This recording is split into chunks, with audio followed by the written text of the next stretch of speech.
And then, of course, with neo-colonialism, that began to die out in a certain way, but not completely. And from your report, which is so enormously documented, all I heard was about some people in a village. What are the movements that we, as movement people here, could be in solidarity with, or is it not formed yet? The other question, I don't want you to neglect my first question for this. Did you say Why don't you let me answer one at a time? Yeah. I won't neglect your second question, unless I forget you.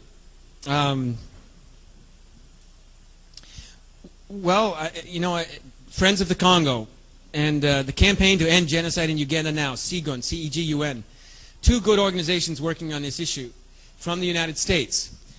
In Africa, obviously, clearly, there are many movements in many places that are very productive with respect to what you're asking.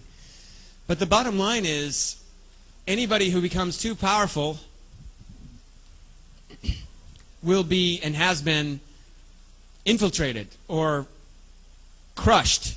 Any movement of any significant force is crushed because the forces aligned against it are so significant and there's so little support from the outside world. So in the village in Isangi, where that big Blattner logging plantation is, you know, where I met with the people who are dealing with the plantation and the oppression by this guy Elwin Blattner, how he calls in the military, how he pays off the governor. You know, I worked there for 2 weeks documenting the atrocities, you know, living with the people, hiding from the company. And one day they sat me down and they said, you know, you understand now what we're up against. You've taken all these notes. We've told you all these stories. What can we do? Who's going to help us? You know, are you going to go out and produce a report that's going to change the world? And I had to say to them, you know, I don't know what effect my reports are going to have. I'll do the best I can. But you want to know how to fight this company, you fight it secretly, and you don't do it by talking to each other about what you're doing. Basically, I told them that they need to use the Earth First tactics, which are, you put sand in the bulldozer at night. You cut the electricity to the company, because the company only understands one thing, economics. And if you're hurting the company on that level, you know, the company's going to respond. If it can't figure out who's doing what's going down, and it needs labor, if it doesn't know who the workers are, who's doing it, it's got to keep itself running, and at some level it's going to be forced to negotiate. It may be a very brutal process, but that's the only thing I can advise these African folks in the middle of the Congo to do, because I don't see anybody in the room here coming to their rescue, including myself. I mean, there's only so much I can do, and I don't know what to do about it. So my answer to your question is, the liberation movements are there in some levels, but is there an armed liberation movement for the Congo that makes any sense at this point? The closest thing to an armed liberation movement that's just and truth for the Congo would be the Mai Mai, who are described as these people walking backwards into battle wearing bathroom fixtures on their head. There's a reason why they're described like that. But the Mai Mai have also committed atrocities. Congolese soldiers have committed rapes. They're victims. It's the blame the victim mentality. You point the finger at the Congolese soldiers as if there's nobody behind them. The lower victim is the woman who's brutalized. But how do you get at this piece of the puzzle? We have to do it from the United States. It doesn't involve anybody flying off to Africa anymore on a certain level. And it's all about awareness and raising the people's consciousness. But how are we going to do that when people keep sitting down and consuming Hollywood and consuming the New York Times? So it was a multi-layered answer to your question. It's not an easy answer, and I don't have a lot of hope. Okay, I want to make an announcement for another event on November 10th. It's the Evolution of Disaster Capitalism, Fine-Tuning Shock Doctrine Policies. And so we'll feature Beverly Bell. Well, we'll feature four areas: Haiti, Congo, Pakistan, and New Orleans. We'll have Beverly Bell, Kambale Museveni, and Tracy Washington. So I hope to see you there. Here at the Brecht at 7:30, November 10th. Kambale Museveni is from Friends of the Congo. Oh, yeah. And I had said a couple times that I'd love to have you hear from this guy from Congo. Do you guys want to hear from this guy who survived the genocide in the Congo? Would you like to say something? I have a question. I'm sorry, I didn't know you had a question. Yeah, I actually asked for the microphone to make a couple of no, a couple of corrections. Friends of the Congo is different from our group. Somebody asked me. Our group is Congo Coalition, and we are based here in New York. And we are as poor as Keith is, so make sure you try to support us.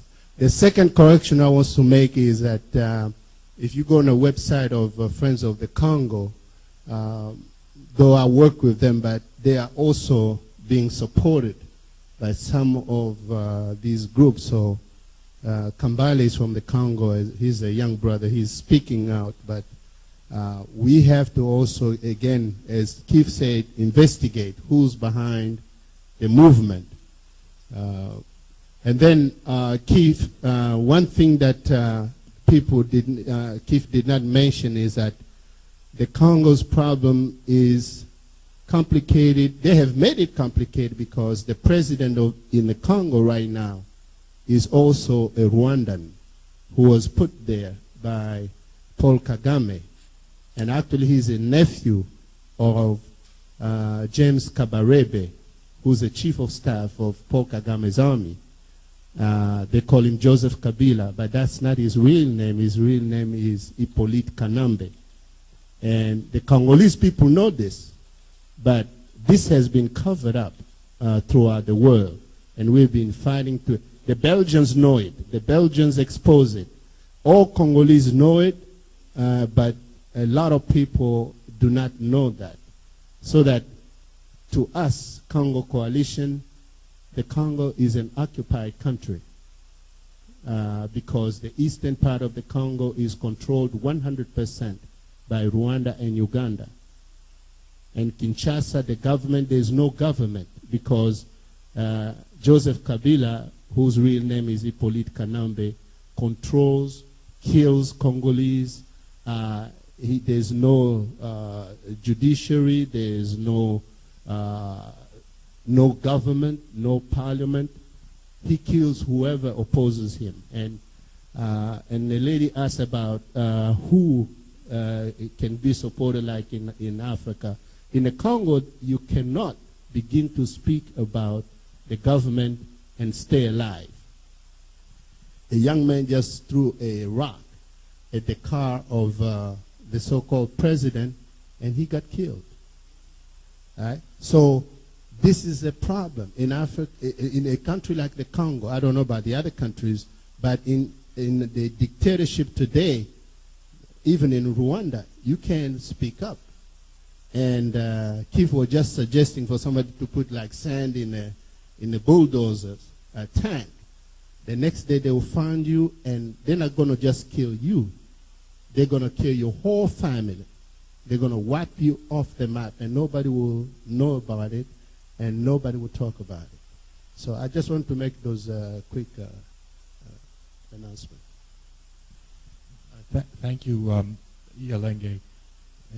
We appreciate it, and we do hope that maybe we can talk about having you yourself come and talk here, as Keith suggested. It would be wonderful. I just want to say that, as Keith pointed out a few times tonight, Gédéon is here. He's a survivor of the genocide against the Hutu, and he was in Congo, and refugee in Congo, and Gédéon has said that if anybody would like to ask a question, maybe he'll be happy to respond to it for you. I would like to start, if I may, and just ask Gédéon maybe to just tell us briefly how Keith's narrative fits your own experience of what happened. And thank you, Keith. Thank you for your introduction. For me being here, I feel like I don't deserve to be here because there were many brave, strong, smart guys than me who didn't make it.